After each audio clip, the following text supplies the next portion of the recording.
வணக்கம் அன்பு உறவுகளே, அரியலூர் வாய்ஸ் யூடியூப் சேனல் உங்களை அன்புடன் வரவேற்கிறது. பலரும் நினைவுகள் ரத்த நாடகத்தில இன்னைக்கு கலந்தாய்வு கூட்டம் நடந்துச்சு. இந்த கூட்டத்துக்கு திரு அப்துல் மாலிக் ஐயா வந்திருக்காங்க. ஐயா வணக்கம் ஐயா.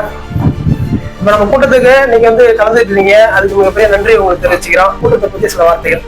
இந்த கூட்டம் மிக அற்புதமா நடந்துச்சு. இது என்னன்னு பாத்தீங்கன்னா ரத்த தான விழிப்புணர்வுக்காக ஒரு கலந்தாய்வு கூட்டம்.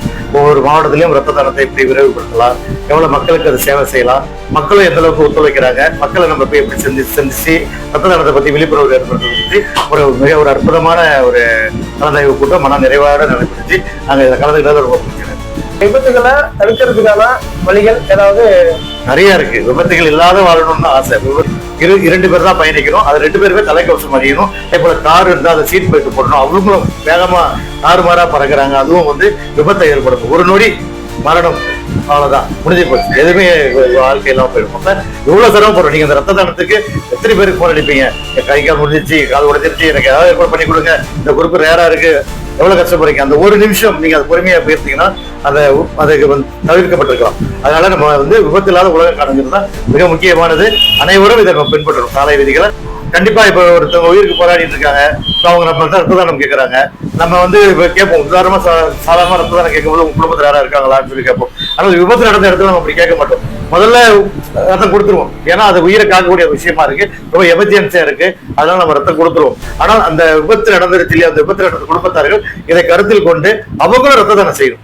அவர் எப்படி ஒரு உயிர்கள் காக்கிறதுக்காக ரத்த தானம் உடையாத கொடுத்தாங்களோ அதே மாதிரி நம்மளும் ரத்த தானம் கொடுக்கணும் அப்படின்னு சொல்லணும். கொடுக்கறதா இதுக்கு சரியாக இருக்குன்னு சொல்லி நான் கருத்து. இப்ப ரத்த தானம் செய்யறவங்க ஏகப்பட்ட பேர் இருக்காங்க. இவங்களுக்கு அரசாங்கம் சார்பா என்ன செய்யலாம், அரசாங்கம் செஞ்சா நல்லா இருக்கும் அப்படின்றத சொல்லுங்க. கண்டிப்பா ஊக்கப்படுத்திருக்கணும், இவ்வளவு நேரம் ஊக்கப்படுத்திருக்கு. இப்ப மரண நினைவு ரத்த தானம் வச்சுங்க, இப்ப தமிழ்நாடு ஃபுல்லா நம்ம பயணிச்சுட்டு இருக்கிறோம். நம்மளெல்லாம் கூட்டவங்க ஒரு முதன்மையானது ஏதாவது ஒரு பண்ணிருக்கணும். இலவச பஸ் போட்டிருக்கணும், ரத்த தானத்துக்கு ஏதாவது ஒரு நமக்கு முடிஞ்சது சப்போர்ட் பண்ணிருக்கணும். அப்படி பண்ணினாங்கன்னா இன்னைக்கு நம்ம ரத்த தானத்துல இன்னும் முனைப்பு காட்டி சேவை செய்யறதுக்கு வசதியா இருக்கு. ஏன்னு சொன்னா எப்போதுமே நம்ம பாக்கெட்ல பணம் இருக்குன்னு சொல்லவே முடியாது.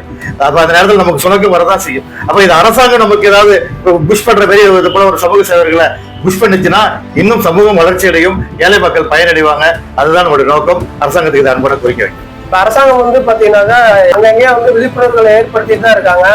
ஆனாலும் கடைக்கோடி மக்கள் தொகை விழிப்புணர்வு சேராம இருக்கிற மாதிரி ஒரு தோட்டம் இருக்கு. அலட்சியம்னு சொல்லுவாங்கல்ல, அந்த விழிப்புணர்வு வந்துருது, ஆனா அது அலட்சியம் காட்டிடுறாங்க. இப்பதான் அந்த காலத்துக்கு போகாதான் அங்கதான் போவான். அவன் தெரியும் அது ஆபத்து இருக்குன்னு தெரியும், இருந்தாலும் அலட்சியம் பார்த்துவான் அப்படின்ற மாதிரி அலட்சியம். விழிப்புணர்வு எல்லாத்திலையும் இருக்கு. இன்னமும் விழிப்புணர்வு கொண்டு சேர்க்கறதுக்கு நம்மளை போன்ற சமூக அமைப்புகள் தயாரா இருக்கு. விழிப்புணர்வு கொண்டு சேர்க்கறது பாத்தீங்கன்னா இருசக்கர வாகனம் ஓட்டுறவங்க மட்டும்தான் பேரிகேட் வைக்கிறாங்க. மற்ற பெரிய வாகனங்கள்லாம் யாரும் பேரிகேடை மதிக்கிறதே கிடையாது.